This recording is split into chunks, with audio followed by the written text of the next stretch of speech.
So I had taken one long piece of fabric which measured 37 inches by 13 inches, which I have cut into two pieces, each one measuring 13 inches across by 15.5 inches in width. And from the same piece I had cut two more pieces for the handles, which again measure 3 inches by 13 inches. I have also taken a similar size of fabric in an indigo print. This again measured 37 inches by 13 inches, which I have cut into again two pieces measuring 13 inches across 15.5 inches, and again two pieces for the handles which measure 3 inches across 13 inches. This was a lighter fabric, so I have interfaced it with an interfacing. And I'm also using a matching spool of thread. So let's begin making our twistable tote. Since it's a twistable tote, we are going to make the handles in both these colors. So I'll take one of the long strip of the indigo fabric and the other one, and I'm going to join across the shorter side.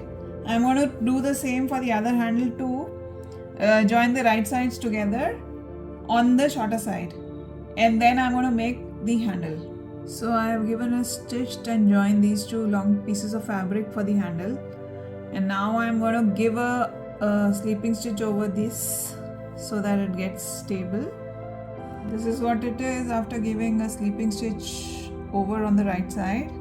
Now for making the handle, we'll take the long strip that we just joined, and I'm going to give a fold in the center and give a center crease by pressing it with my fingertip. Open the fold and then fold the two edges inside towards the center and give a fold in the center again, and I'll give a stitch over it on both these edges to make it look symmetrical. So handles look like this after joining and stitching on both these edges. Now to attach the handle, I can take either of the two fabrics since it's a reversible tote. So either I'll take the peacock green one or the indigo one. So I'll take one of the fabrics. First of all, I'll fold it into half. Mark it using a pin or a marker. We can do it using a marker also. Open it and measure how much far apart do we want to attach the handle. So since this is 13 inches wide fabric and the center is 6.5 inches, I am going to put the handles at 3.5 inches from the center. So this is 3.5 inches. This is my 0 inch. So I'm going to put one of the side of the handle here. I'm going to pin it, and without twisting the handle, I'm going to put the other one at 7 inches. So 3.5 inches from the center on the left and 3.5 inches from the center on the right.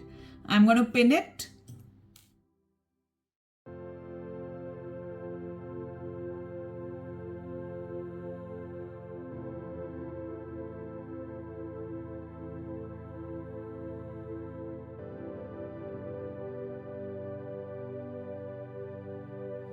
I'll take the first piece as a reference to put the handle on the second piece.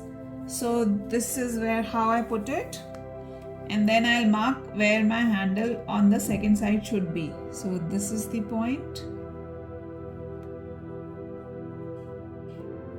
and so again without twisting, I have to make sure that I put it on the right place on the other one also.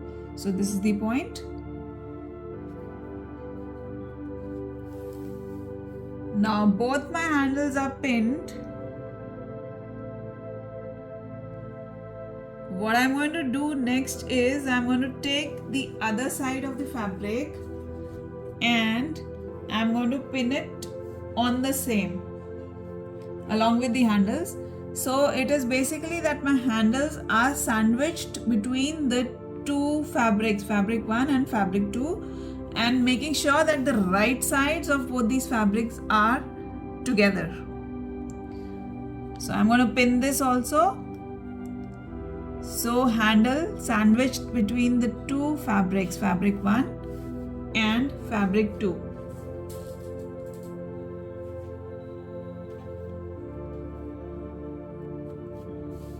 And I'll give a stitch over this.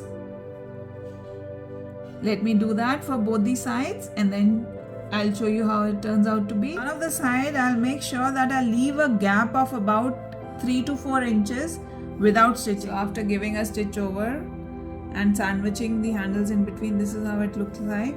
On one of the sides, as I said, I have left a space of 3 to 4 inches.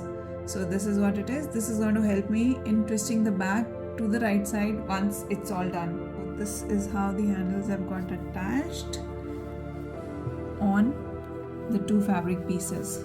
So now what I have to do is I have to join the two sides together. One long side of the two fabrics joined along with the handle and put it right side facing up, and on top of that I'll put the other side making the right side facing down. So now both the right sides are facing each other. Now I'm going to pin it, making sure that the seam that we just stitched is in the center. So we have to make sure that the stitches align. And so I've pinned across the entire bag. I'm going to stitch across the whole bag. So after giving a stitch across the entire bag, this is what it looks like. Now before turning it over, I have to box the 4 corners of the bag. So for that, I'm going to make a 1 inch square on the 4 edges, cut it across. So I've made these 1 inch squares on all the 4 edges. I'm going to cut these.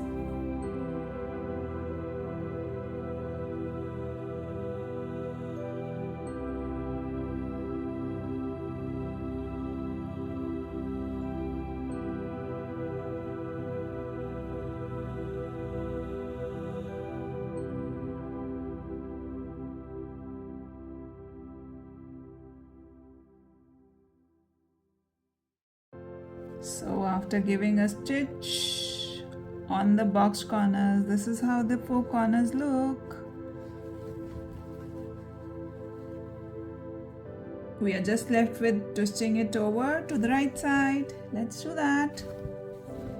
Look for the opening that we had left and just twist it over.